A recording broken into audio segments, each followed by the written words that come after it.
I'm a man on a mission. Hey, everybody, we're about to go live on 90.1. It's going to be a great show today. Sit back, relax, and enjoy.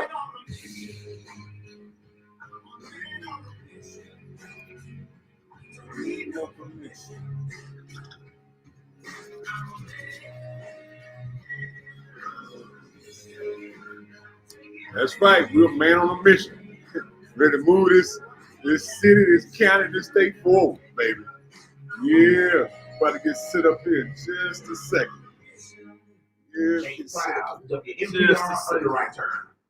Everything tuned in. Get Mr. Sherry Jones in here. We ready to rock and roll. So our call-in number 6019-4859-50. We're gonna have a great show for you. If you want to call in, but give us a few minutes before you call in so we can get situated here. Yeah. Brothers just left out of here from Herbal Blessings. Y'all go by and check them out on Fair Street. Yeah.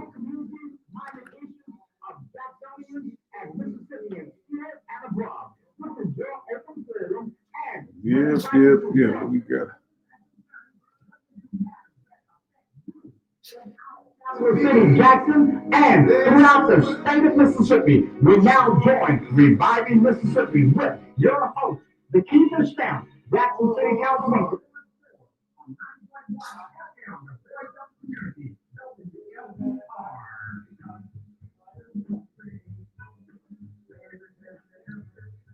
Good evening, Michael. How you doing?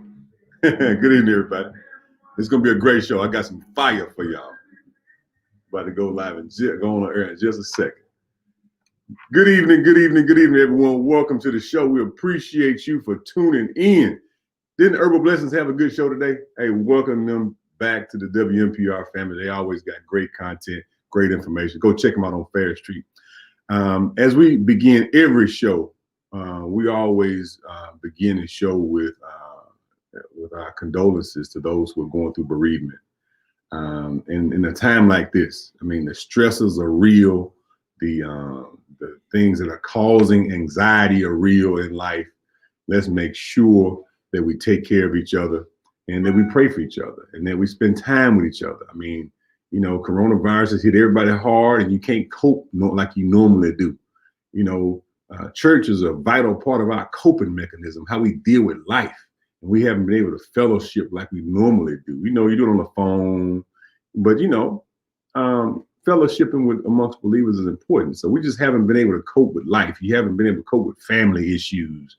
You know, we hug a lot and all that. We haven't been able to do that like we normally do. You know, you just go hug your grandfather, your father, or your mother like you normally do. So let's just make sure we take care of ourselves because mental illnesses are real. And we're going to start our show off with a word from Bishop T.D. Jakes. Let me go and get this started here. And I think it was important to say to woman thou art loose, but I want to say something to my sisters, and I want you to understand me well. The enemy does want to bind you. He does want to bind you. But I want to tell you something, sisters. The enemy really isn't after you. He really isn't after you. He wants to bind you, but he doesn't have to worry about killing you. You remember when David came down to Ziklag and the women were taken into captivity and the men had to go get the women and get them out. David was really the first one to preach woman thou art loose. When he brought those women out of captivity, encouraged himself in the Lord and saw them transform, that was woman thou art loose. They didn't kill the women, they trapped them. And all through the Bible talks about women being trapped, talks about silly women being trapped, because the enemy wants to trap women, but he wants to kill men. So to the woman, we are talking about woman thou art loose, but when it comes to the man, we are fighting for our lives because the devil wants to kill men. You know why? I want you to understand what's going on, sister. The enemy knows that if he kills your man, or your son, or your father, He doesn't have to kill you. You'll spend the rest of your life with your heart broken over who fell apart, who didn't love you, who didn't raise you, who didn't turn out like you thought, who wasn't there for you. He'll break your heart with what he does to your son and what happened to your father or what happened to your husband or your boyfriend. And he'll break your back as you carry weight that you were never built to carry because you had no man to stand by your side. And he'll seek to terminate and destroy the life of men because he knows he gets 2 for 1. When he gets the man, he gets you too. That's why in the book, in the Bible, it talks about in the King James Version to destroy everyone that pisses against the wall. It means to destroy everything that stands up when it urinates. The devil is after men.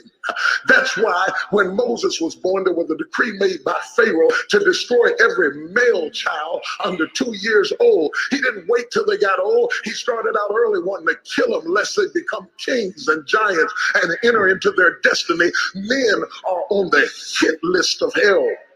That's why when the baby Jesus was born, Joseph had to take him down into Egypt and hide him for 2 years because Satan had a contract out for men and he was willing to kill every male child until he got to that child, because the prophecy in the book of Genesis said that the seed of the woman would rise up and bruise the head of the seed of the serpent. My sister, he's not after you, he's after your seed. Well, what seed does the woman have? The woman's seed is her son. The prophecy is in the male child. The Hebrew word zerah. He wants to kill your seed, your son, your father, the masculine voice in your house, until it becomes strange to your daughter to hear a man's voice in the house. So she'll be so desperate for the voice of a man or the touch of a man that the only man who ever touched her was a man who was laying on top of her.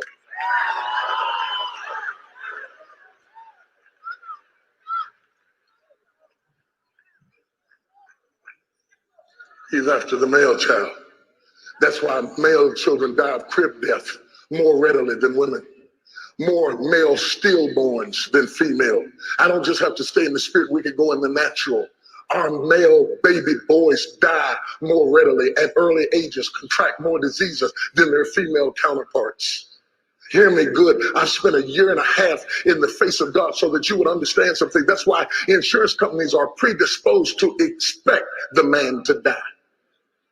They expect it so well that when a pastor builds a church, they want a key man policy on him. So if he terminates his life, the bill will still be paid. They expect him to die because he's a man, and that's what men do. They die. They expect it so well that they're advising women to have a plan because you outlive us by 10 to 15 years. We die. That's what we do. We die. We die with our backs bent over and our heads and our hearts broken, stressed out, wounded and hurting, trying to figure out what in the world happened to the dream we had. That's why when we were doing this project, I got and sat down with the writers of the music. I sat down with them myself and I pumped their head with the word to make sure that the lyrics of the song spoke to the issues at hand. So that when there is a man who fights through all that we have to fight through to stay with the woman and with her child, we write something that says, thanks for staying, because it is difficult for a man to stay in a situation that he has never seen anybody stay in before.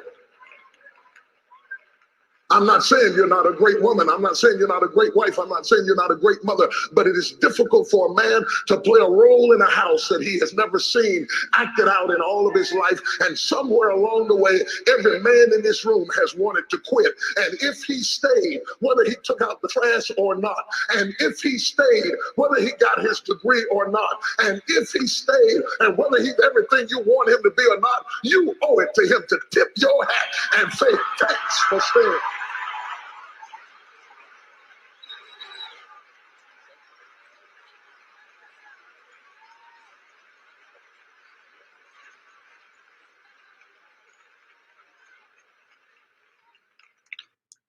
We appreciate that good word from Pastor T.D. Jakes about men. All the brothers out there, we appreciate you. If ain't nobody told you they love you, I love you. The DeKeither Stamps love you, brother. Stay in the fight and do what's right. Do what's necessary to move yourself, your family, and your community forward. That's a good word for all the brothers out there who are working hard, getting up early every day, coming in late, and making it happen for you and your family. We're going to talk about that just a little bit more after we address our sponsors. Our first sponsor is Michael Jordan Transportation Service. You can go to mjstransportation1.com for your transportation needs. They got a great service over there. Those brothers over there do good work, hard working brothers, and they do good work every day. Focus on you, focus on making your situation better, focused on making your transportation quality better. And they're always looking for more employment because they're growing. When I say they're growing, they're probably the fastest growing transportation service in the whole state of Mississippi. So hats off to Michael Jordan Transportation Service for their hard work and dedication. And today we're going to talk about, men. And this topic came about because the brother was asking me, a real serious question. I mean, very serious question. He said, he talked about running for office, and he was like, what are some of he asking me, what are some of the issues that I have run across in this journey, of life, just as a man, and I got to talking to him. And I said, one of the things, if you can, do what's necessary, provide for your children, because he was trying to say, well, how did you connect me voting to solving some of my problems? And I was like, well, tell me some of your problems and I can help walk you through how it connects to voting. And he says, right now I got a problem at the child support office. And he told me about his problem. I'm not going to say his whole issue, but he was, being overcharged, and he was dealing with a very serious issue where they were treating him kind of bad. And so I told him my story. And I have a personal story in dealing with that because, and I think I shared this on the show before. When I first got a divorce, the child support folks would charge me 3 times, where I was supposed to be paying, $800 a month. I wound up, they were taking it out of my check from the military, had me paying it to the state of Mississippi, and my children live in Alabama. And so the state of Alabama was charging me as well. So I was paying child support 3 times for the same 2 children, for the same one woman. and they wouldn't, and nobody saw that was wrong, Mr. Jones. Mm-hmm. We were just joined by Mr. Sherry Jones. And so I got to telling him that, and he got encouraged. He said, well, how did you deal with it? I said, well, brother, I wasn't making at the time about $3,000 a month. I just got out. That's how much my retirement was. And he was like, now, if they were taking, he said, let me do some quick math. He said, if you $800 a month times 3, so you were paying $2,400 a month? Yeah. But you was only making $3,000 a month. Mm-hmm. I said, yeah. But he was like, well, but don't the law say you go to jail if your bill gets over $2,500? I said, yeah. He was like, that's the same situation I'm in. And I said, let me connect it to voting. If you support me, I'll bring the head of the Department of Human Services on my radio show and let brothers from all over call in and express their concerns and ask him, well, what are you going to do to fix these circumstances that happen? And that's how you connect voting for someone to be a state representative for District 66, which we're on the ballot next week. 2, because that's department head of that state agency has to come before the state legislature to get their budget passed.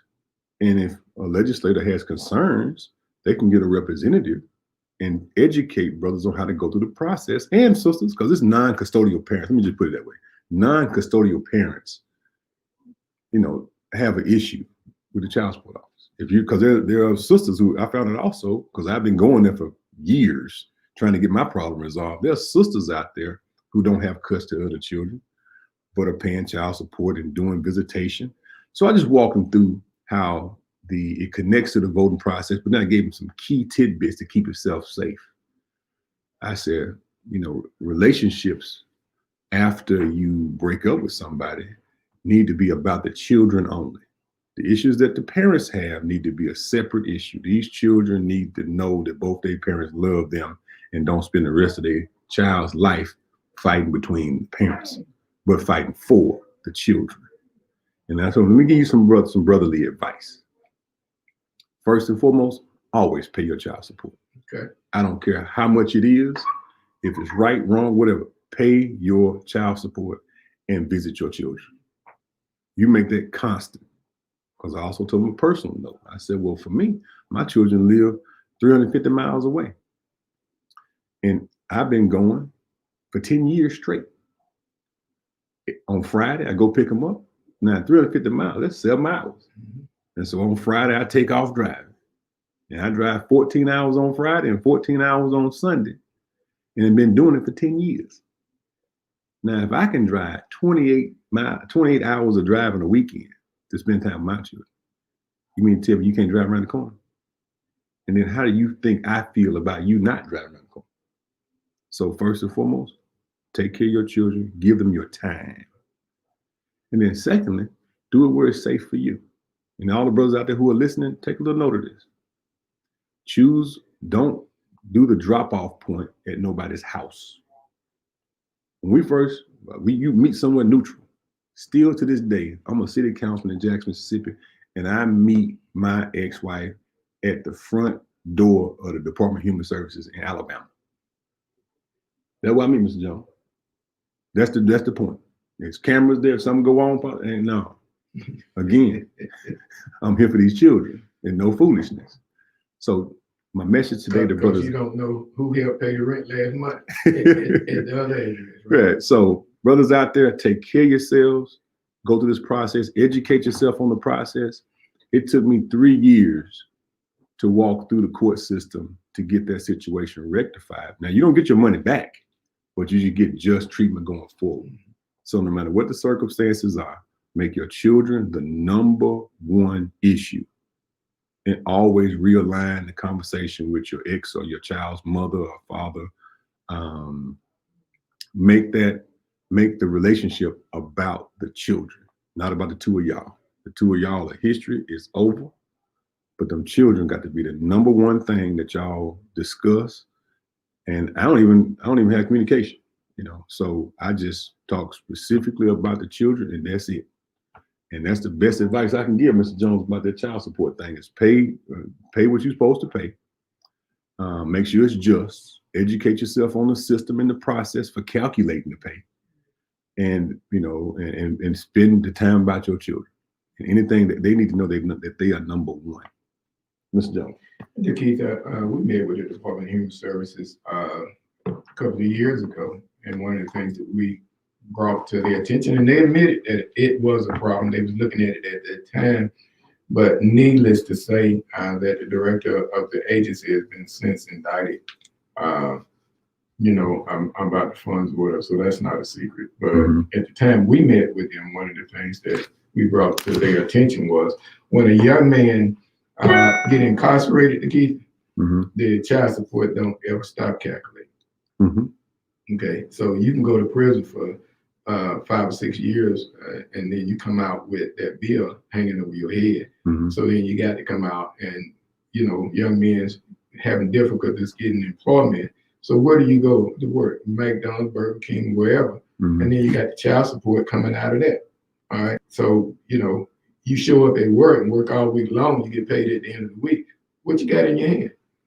Slim enough. So it's a lot of elements that we need to discuss. And I thank you for this conversation, because it's not an easy conversation. And like with other things we tell people about waivers with a rent during this COVID virus.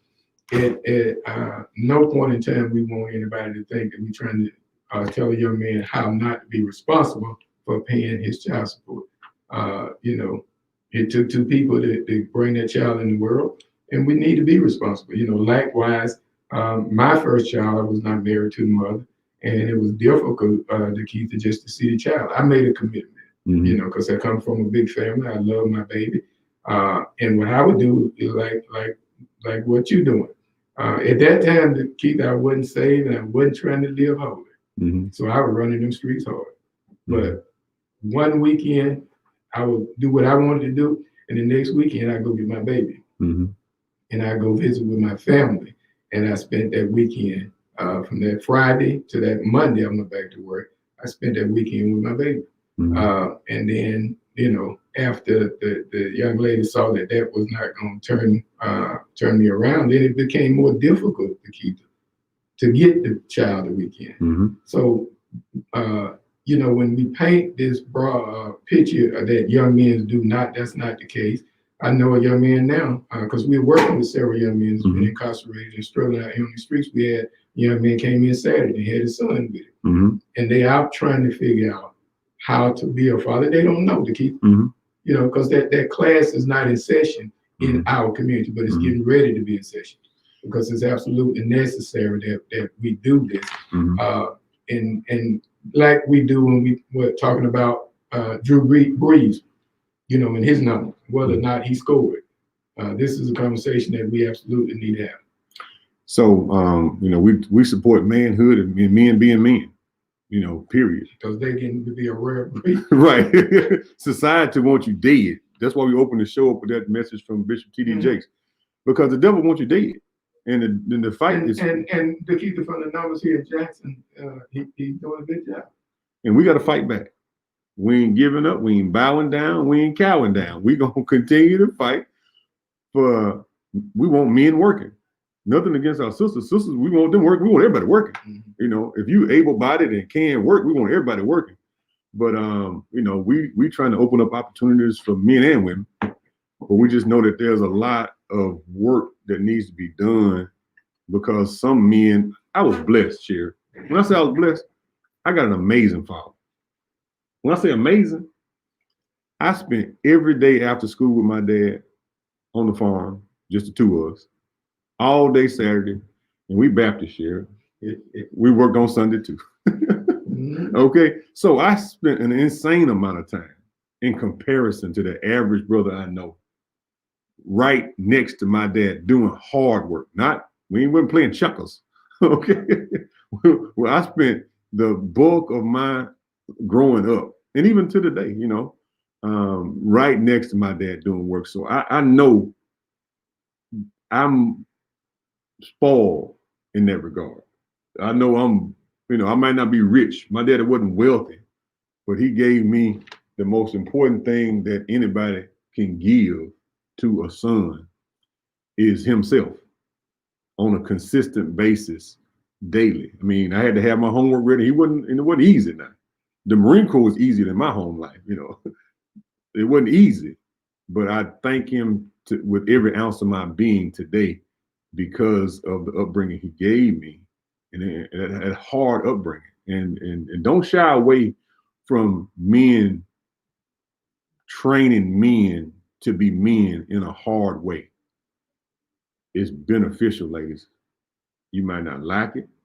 It may not be comfortable to you, but your son is going to need that because the most hunted species on the planet is a black man. On the whole planet. Ain't no other race as hunted as black men and no other race as exploited as black women.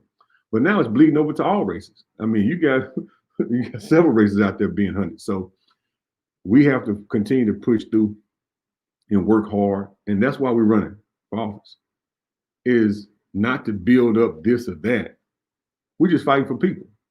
We want people to be treated right from the government, whether it be you going into the Economic Development Office, you going to on the education side, health and wellness, you going through the criminal justice system.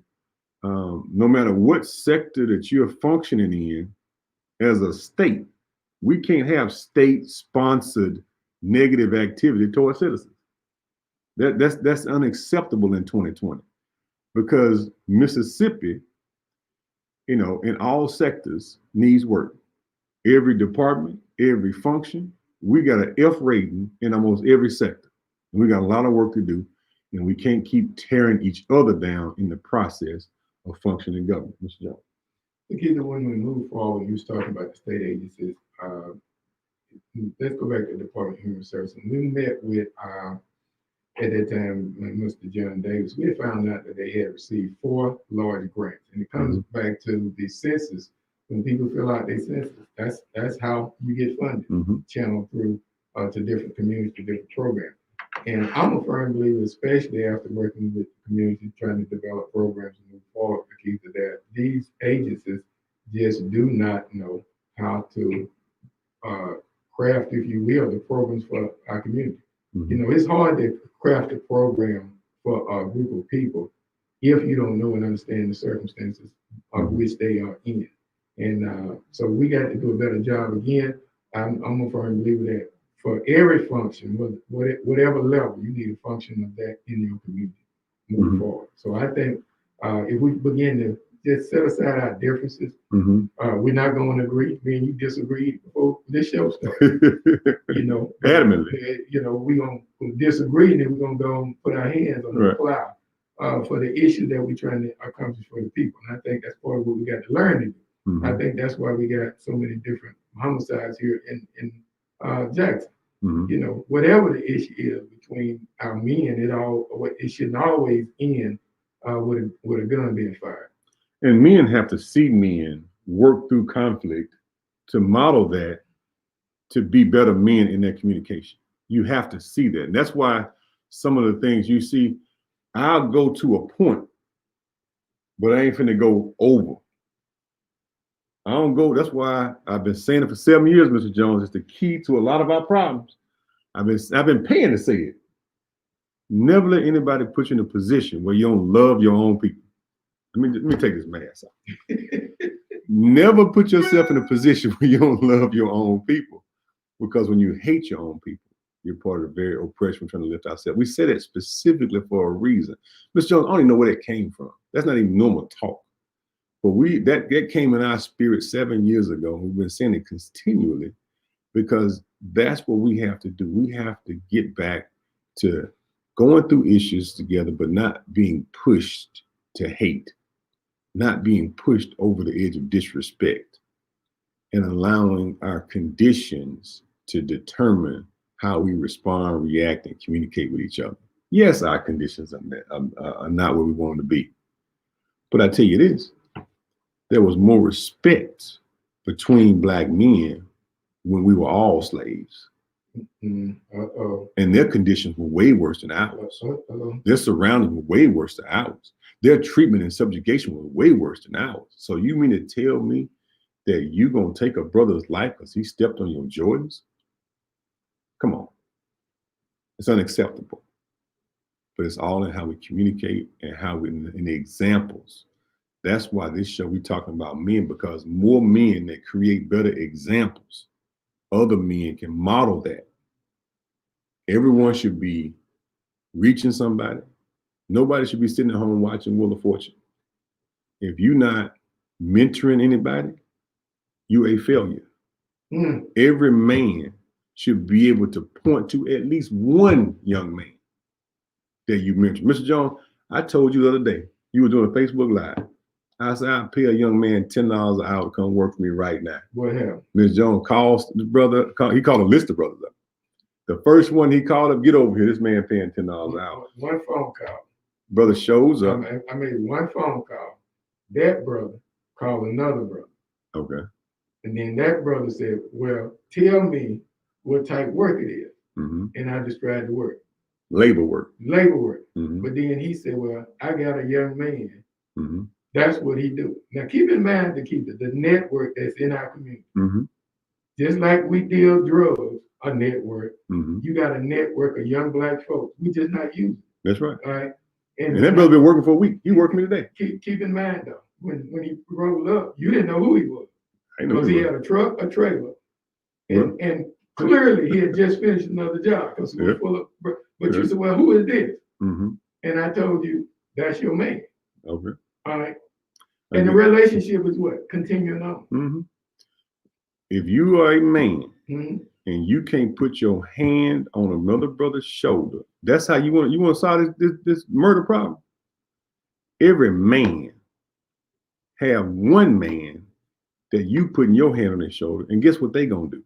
They gonna go mentor somebody. It's gonna start a chain of mentorship. So each one teach one, because then he gonna turn around, he gonna start learning. And what's the first, when you learn something new, Mr. Jones, what's the first thing you want to do? Share it if it's good. He gonna want to share it too. So that's how we reach the whole community.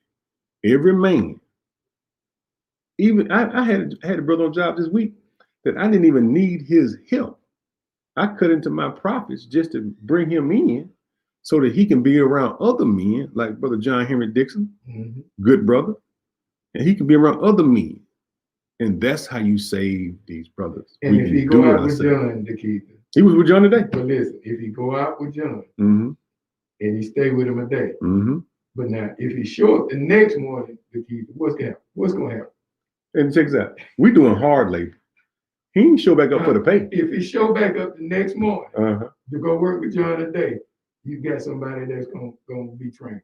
Right. So, brothers, if you're not mentoring somebody, I mean, and nothing against my sister, but today I'm talking specific. We're gonna have a show about the sisters. We'll come back, sister. All right. But today we're talking about men.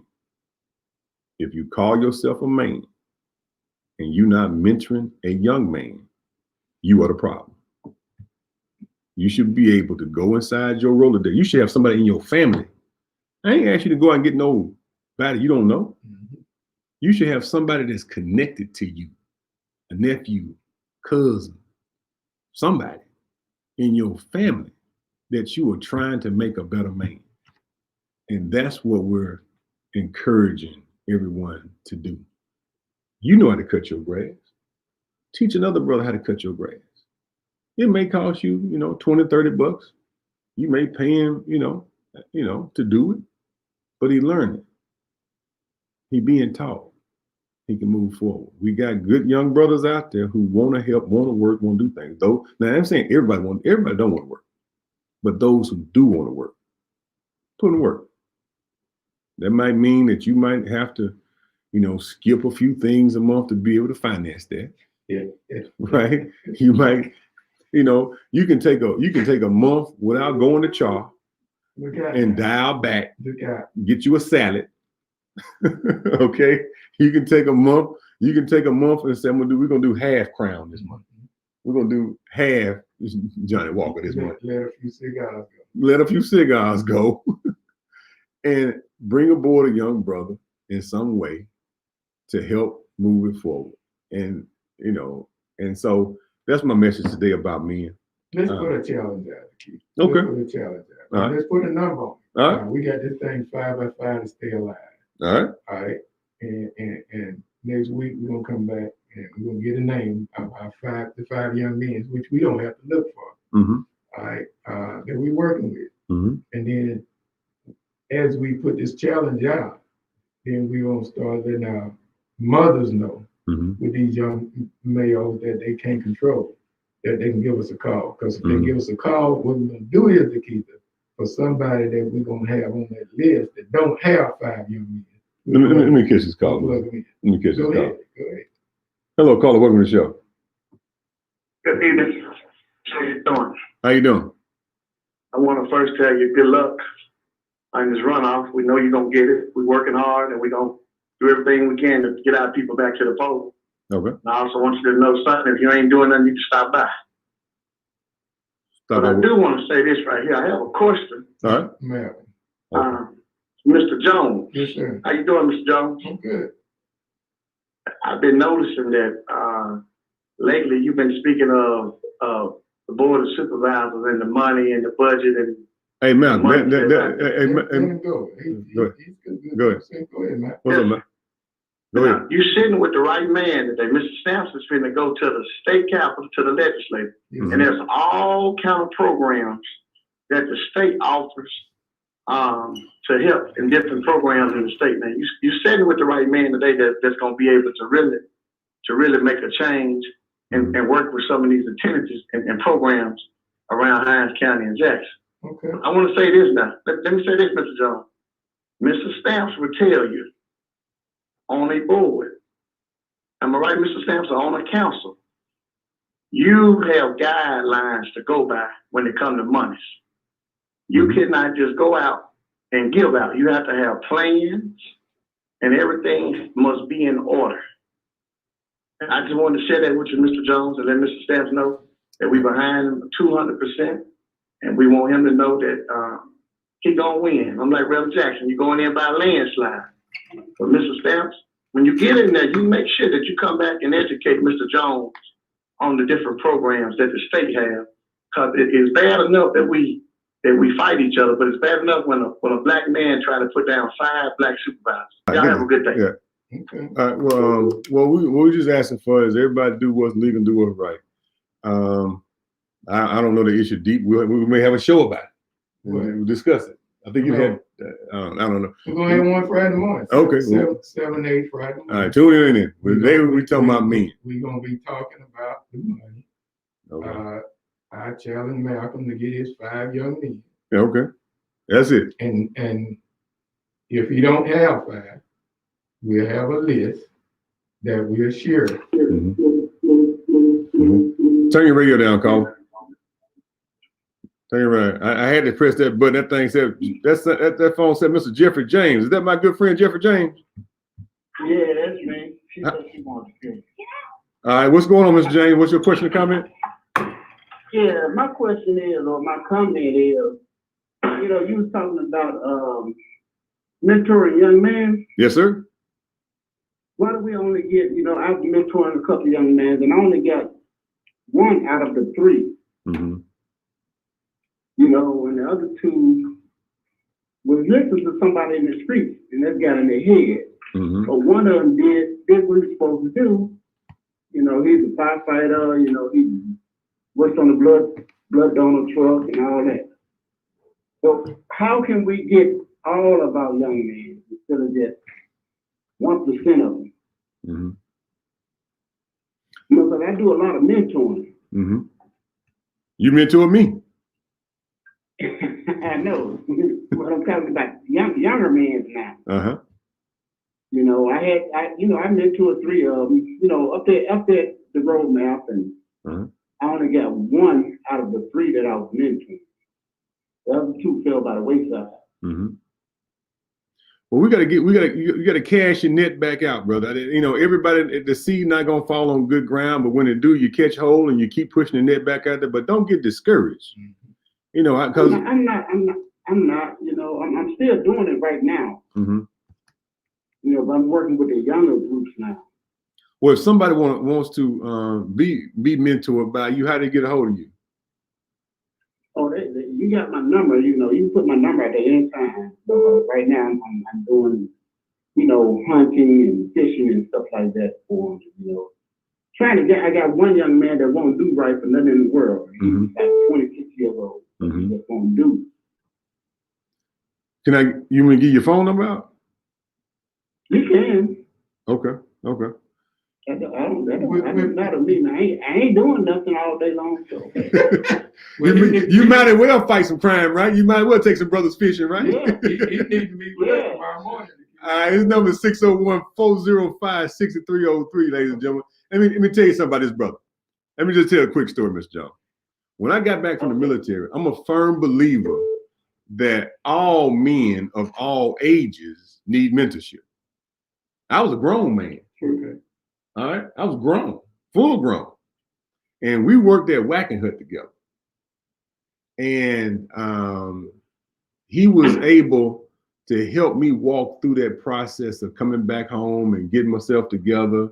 You know, like I said, I had an amazing father, but there have been men over my whole life I've been blessed. Mr. James is one of them who got to put good people in your path. And when he say he goes out hunting, take some fishing, he posts pictures on the internet all the time about the stuff he does. And if you over there by Roadmap, over there off of by the Medical Mall, go and swing over there and holler at Mr. James, because he's definitely a good brother, good mentor, and he can teach you a little bit about life. We appreciate you, Mr. James. I'll call you when I get off the show, okay? All right, thank you. All right, brother. Hello, caller. Welcome to the show. First of all, I want to say peace up to y'all, and then I want to know, you're a Democrat. Do you believe in abortion and same-sex marriage? For me? Yeah. I mean, I'm not finna abort nobody, and I'm not finna marry no man. Okay. Well, I really want to ask you that because when you sign up to statements, you got to be held accountable. And a friend of mine just texted me, and I don't really know where mine is. She's all out in left field because last year, 9,000 black women had abortion. And then there was 22,000 white women had abortion. And that's what we're dealing with Ginsburg and this liberal agenda. I don't really think black people know what they're signing up to when they're signing up to these parties. And I don't want to make it a partisan thing, but they need to think about and start learning that history. And Mr. Jones, you have a lot of ministers there, and it seems like you're kind of short of labor. And I'm a kind of older guy, and I really want to retire, but I deal with these young people. It's really, really sad that I see all these single mothers, no men, no husband, and I see the simple things that go on in these households where, you know, hey, it's a pedophile generation. It's the girls are so fast and hot. The boys are already engaging in this sinful thing of homosexuality at 13, 12 years old. It's really sad, but people don't want to address that. They want to sugarcoat everything. They want to look over things, and they want to make it pacifist and to the point where, hey, you deal with you deal with that. But nobody cares about the children enough. And then we got this cute generation coming up, and the Democratic Party is so afraid of that. And, you know, I think that there's a truth to that. I really think there's a truth to that when Jeffrey Epstein was killed. But we need to think about when we sign on to things, we need to really think about which direction. I think we need to go into the direction of independence. And that way we don't have to have Democrats calling up, talking about you. No, what you need to do is get a correct mind of good and evil and a thought of the Creator in your mind before you come question me about a party. Because I've been a lifelong Democrat and an organizer here, and I can go on and on and on and on of what I've done. And I'm sick and tired. And now the FBI and Mike Hudson get engaged with these Negroes. We've been to see what who is who and what is what. But Mr. DeKeither Stamp, you know, now they tell you, don't answer the phone call, come out, be college. Don't do this, don't do that. You can hate me all you want, but I stand for the Creator, and I see goodness in you, Mr. Stamp. I know your family, I know Trina's, I know Mona Stamps, and they are friends of mine, and they are good people. And I keep doing what you're doing, and don't get sold out because these Negroes ain't right. Thank you. Y'all have a good day. Shalom. Shalom, brother.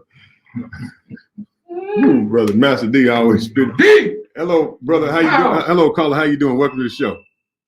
Yes, sir. I just heard the last guy. That guy absolutely right. But it's people like him and like me that give, you know, people just really don't listen to the truth. They won't get rocked to sleep with a lie. But the reason why I called is to tell people about something else. As far as what y'all talking about, working and men and stuff like that. Why aren't nobody telling these young black males that run here shooting guns and walking down the street to go and be welders? Because I had a guy who's a welder, he was a retired welder, and he told me that that's what needs to happen for young black men. Where the program at, bro? Become welders. Let me address that because I got 10 more minutes left on the show. Can I just say this?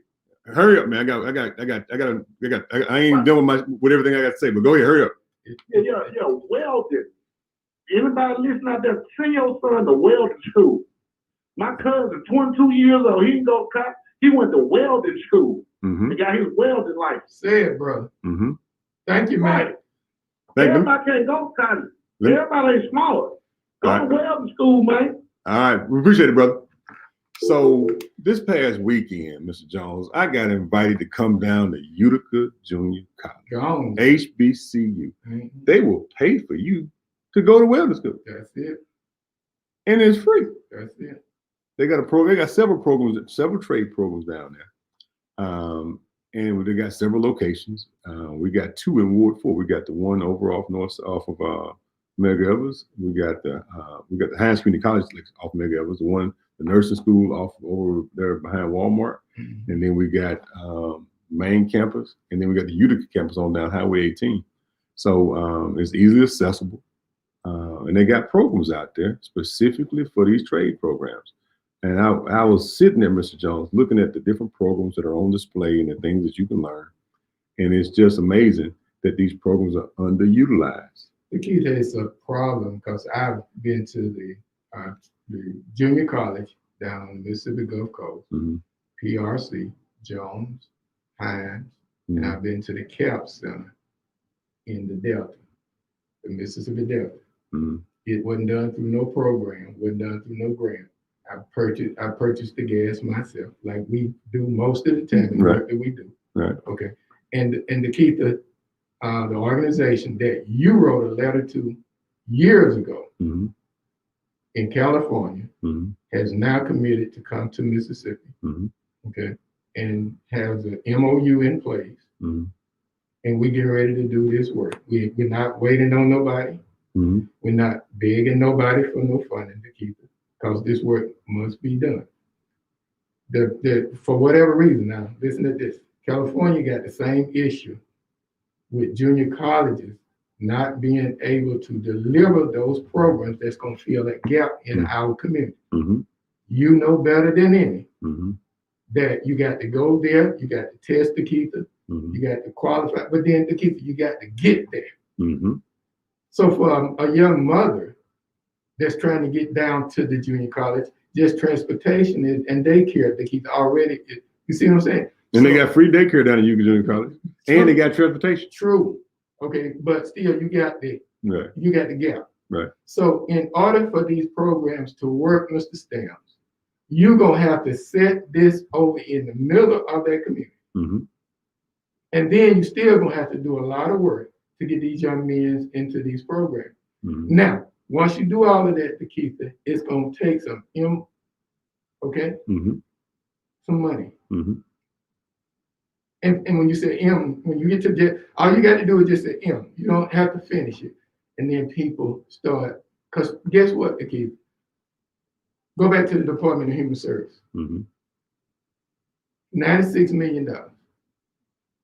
Now, how many lives could that have changed? Well, you understand? It got to be invested right. You know, it's got to be invested right. And people now have an issue about accountability, about tax dollars. And Friday morning, I'm gonna walk through this funding and money. But whether the board of supervisors or whether anybody, guess what? Because we got relationships in place to keep it, and we're gonna continue to do the work. What you done in the past, and what did they? You put a person on a van to keep it. Let me catch this call. And you drive them over to the driver's license department, and you spend your money. That's right. Okay. Hello, caller. What's your question or comment? Yeah, how you do, Mr. Stamps? I would say congratulations on making it this far, and I'm looking forward to you making it even farther, Okay. And let me ask you, you say you had a chance to go down to Utica Junior College. I used to go to Utica Junior College in auto mechanics. How many trades somebody told me they moved all the trades up to Raymond campus. How many trades did they have down on the Utica campus that you know of?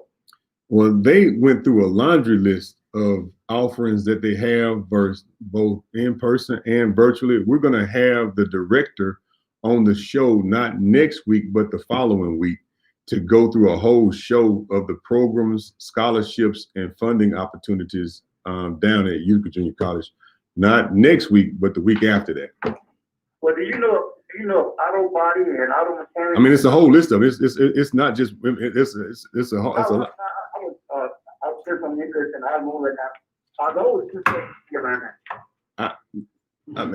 I got the book in the car. I'll report back to you on that, but we're gonna have the director of the down there on the show in 2 weeks to go through all the programs. Okay. Yeah, it's a lot of programs they got down there, and we want to have a whole show about that. But ladies and gentlemen, today's show is really aimed at men. Put your hand on the young man's shoulder. The government gonna do what the government can do, but us as a community, we have to do what has always worked for us, and it always will work for us. And it's the most important thing. Put your hand on each brother's shoulders. And every man needs a mentor, no matter how old you are. 40-year-old men need to be talking to 60-year-old men. 60-year-old men need to be talking to 80-year-old men. Need to be talking to somebody who's been there before. And one of the other issues we have is health. Because a lot of times, it's not that the men are gone, they're dead. They're leaving here before they turn 70. So we have to make sure our brothers are healthy and mentoring going forward. Last words, Mr. Jones? Well, the last words is, as we move forward, you know, let's stay focused. You know, you talk about all the time the low hanging fruit. We're going to walk out this money and it'll be what it'll be. But right now, let's see if we can get every man to commit to 5 young men. Let's do that. Let's see if we're going to have an argument over that. Right? So we putting out a challenge today. We're going to start next week. Everybody who called today. And those that's listening. Right. If you're a man, man up. Right. Man up. We're going to start a list. We ain't going to force nobody. No, let's not do 5. Between now and next week, let's do 1. If you can't do 1, you just need to tuck your stuff between your legs and go on about your business. Yes. Every man go mentor 1 young man. That you effectively involved in his life. Right. Okay. Right. So in the family and out of the family. Right. And if you don't have one to keep, call me 601-960-2052. Let's start with that. Right. Every man, you know, each one. And if you want to be a part of this and commit to it, let's do that. I want to end by saying there are some programs that are available right now through the city with this coronavirus, and it's real. This mental illness is real. The issues that are being spawned in our community because of being shut in are real. I mean, you just saw the other day, right in the war, a child just committed suicide. Child. I ain't gonna say the name, but keep that family in your prayers. But it's because we don't normally, they used to be around their friends too. They used to go in places as well. We've been shut up for 6, 7, 8 months now. They have trauma too. Put your phone down and talk to your child, because there are children out there. You go right on the city website, you can look at, on the first page, it says mental illness, mental health resources. They have a phone line there to call. They have small business resources. If you need to be tested, I encourage everybody to get tested. I get tested every week. Every week I get tested. But for you, maybe once a month. I encourage everybody to get tested and quarantine once you do. We also have a hotel we rented out to help people with the quarantine process. Because if you get diagnosed positive and everybody in the house get tested, okay, only the positive people need to be quarantined. Everybody needs to stay at home. The other folks need to go somewhere else. So these resources are on the city website, but they need to be at the state level. Why the state not doing this? Why the city got the best response program for coronavirus, and it's a city? These is why we actually come to the polls and vote on next Tuesday. South Jackson, Byram, Terry, Utica, Learning, Raymond. We ask you to support DeKeither Stamps for House Representative District 66 so we can move this state forward. We got to move forward and not get bogged down on lower level arguments, lower level conversations, and these petty issues. It's time to stop building political parties and build Mississippi. That's the point. The point in all of this is to build a state up. You got folks that are so bent on building the Republican Party or doing whatever they're doing with the Democratic Party, but the state is failing in every regard, from health to schools to infrastructure to every market indicator, economy. It's all failing, but we're winning in building political parties and political machines to keep people elected. But the state is going to crap. That's why we're running for office, to rebuild this daggone state. One step at a time. We are man on a mission, focused and determined on moving this county, moving this state forward, and we're not gonna get bogged down with low-level issues and low-level concerns. We started to keep the main thing the main thing. Schools need to be children learning. Highways need fixing. We get the bogged down on some of these lower-level things, we lose focus, we get emotional. So that's what we're asking all men to be a man, and we're asking everybody in District 66 to come out to the polls and vote for DeKeither Stamps on this coming Tuesday. Polls will be open from 7 to 7. So South Jackson, Byram 2, Terry 2, Utica 2, Raymond, Dry Grove, Learned area. Come on out to the polls and support us, because that's what we focused on doing, changing the state one step at a time. Last caller, we're gonna get out of here. Hello, caller. We got 1 minute to go. Yeah, let me ask you real quick. All right. Do you think more attention should be focused on VOTEC training? Oh, most definitely. Most definitely. That's easy. Appreciate it, brother. If you don't have a skill, get one. This is DeKeither Stamps, and we asking everybody come out to the polls and vote for us on this coming Tuesday in District 66. And as we always say, I always end every show. We always end every show by saying, never let anybody put you in a position where you don't love your own people. Because when you hate your own people, you're part of the very oppression we're trying to lift ourselves out of. I love you, Jackson. I love you, Hinds County. I love you, Mississippi. And before I take it back, I say it 10,000 more times. God bless, Godspeed, and we'll see y'all on the other side. Handyman, take us out of here. I love y'all. God bless.